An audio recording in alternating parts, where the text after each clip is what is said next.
ጊዜ አህያና ውሻ በአንድ ሰው ግቢ ውስጥ ይኖሩ ነበር። አህያው ጭነት ያመላልሳል፣ ውሻው ግቢ ይጠብቃል።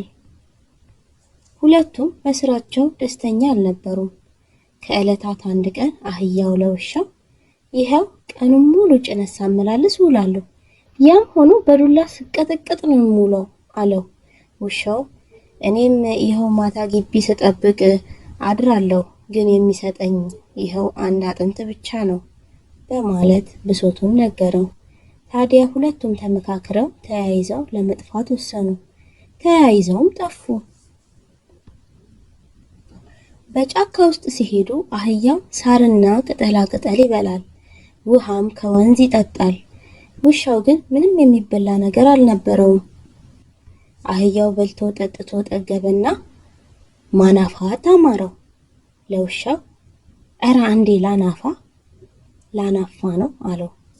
ውሻም እረ ተው ለአደጋ ያጋልጠናል